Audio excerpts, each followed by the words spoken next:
Why do so many producers struggle to finish tracks consistently? And what do prolific artists do differently? You've probably got a folder full of half-finished projects, and you think the way out is more techniques and more tutorials. But what helped me finish 31 tracks last year wasn't more knowledge. It was backwards engineering how prolific producers actually work, and distilling what they do down to 3 habits. So to help you adopt the patterns of a prolific producer, today I'm going to break down all 3: mindset, method, moment. How you think, how you work, and how you act when it counts. And all 3 depend on each other, so you need the full trio. By the way, I'm Joe, aka Minosaur. I've been producing electronic music for over 20 years, and I put all 3 habits from this video into a free cheat sheet, link below. So let's start with habit number 1. Mindset. Back when I started producing, I poured my heart and soul into one track for months.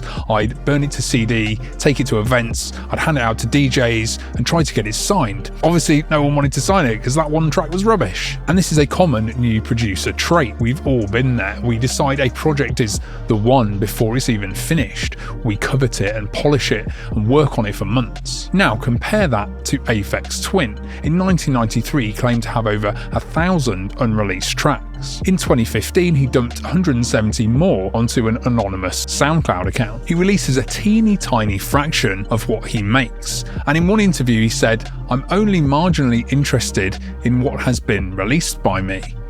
Now that's a very weird phrasing, but this is music that defined a generation of electronic music fans. And he's not that bothered because he's on to the next track. Because when you make that much, no single track matters enough to get precious about.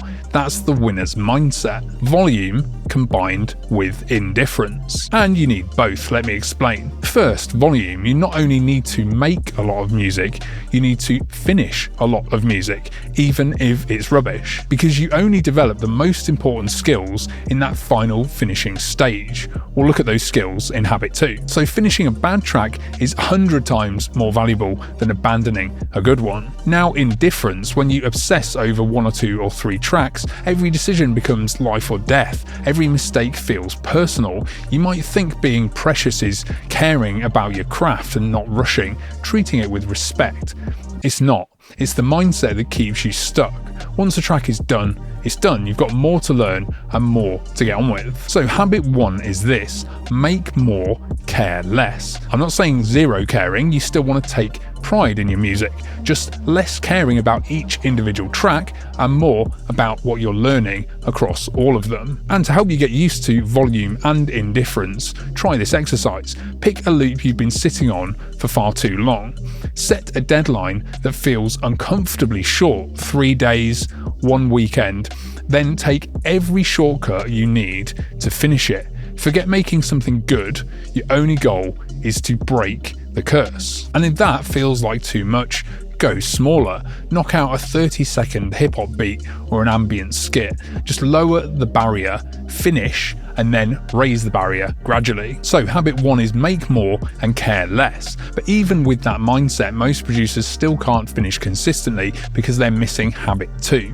They think the answer is more knowledge. I know because that was me. When I was coming up, I was obsessed with learning. I read everything, watched every tutorial, learned every plugin. I worked my way up to editor of Computer Music magazine. My music was okay, but it was nowhere near as good as it should have been for how much I knew. If anything, all that knowledge made it worse. I'd overthink and second guess. Then I started interviewing successful producers for the mag and watching them in the studio break down their tracks. Most of them weren't as book smart as me, but their music blew mine out of the water. That's when it clicked. They'd trained the muscle. It's the same as the gym.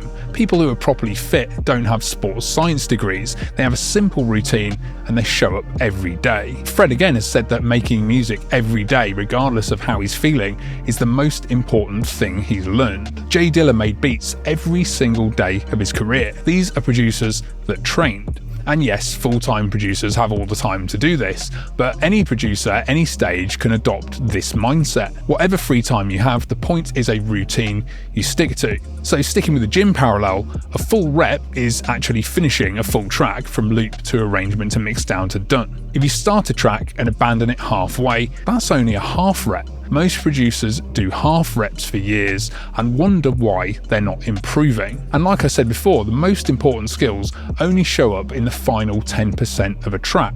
So energy flow, transitions, final polish, and the most important one, knowing how to let go and call a song done. If you never reach the end, you never train those skills. So habit 2 is reps over reading. To become a prolific producer, you don't need more knowledge, you need to train. To start training on your own, do this. Map out how you work, divided into stages. Set a rough time goal for each stage. Then run that plan over and over. And if you want a ready-made version of that plan, that's exactly what my Loop to Track workout is. It's helping producers all around the globe train to finish tracks. I'll leave a link below. Okay, so now you've got the mindset and the method, but you can know both of these and still lose your best ideas before you can finish them, because there's one more habit that makes the other two actually work effectively. And the habit is this: prolific producers know how to work fast when it counts. Now I know what some of you are thinking, yay, more rushed slop music, but this is so much more nuanced than just working fast. This is Mr. Carmack.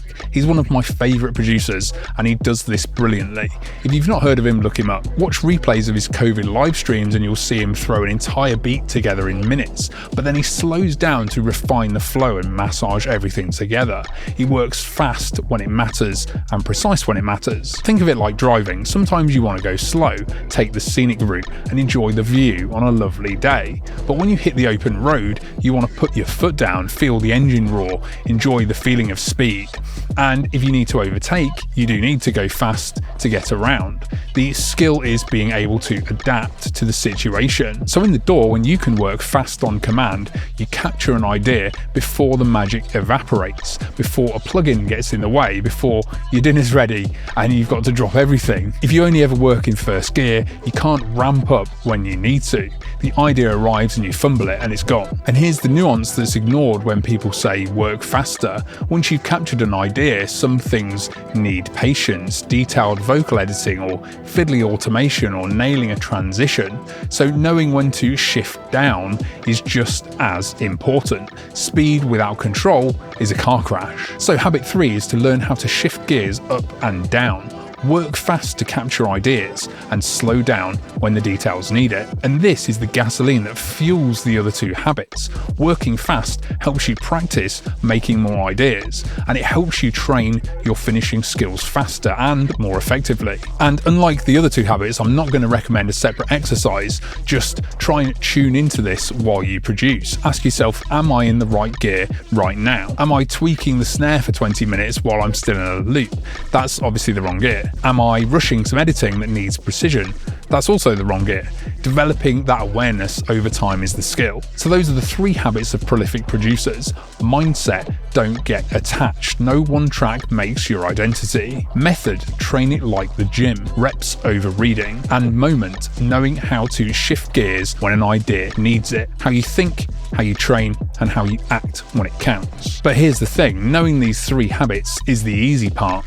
Actually building them is harder, because hearing about reps in a video isn't the same as putting them in. And that's why I built the Loop to Track workout. It takes these 3 habits and turns them into something you'll actually do while making your music.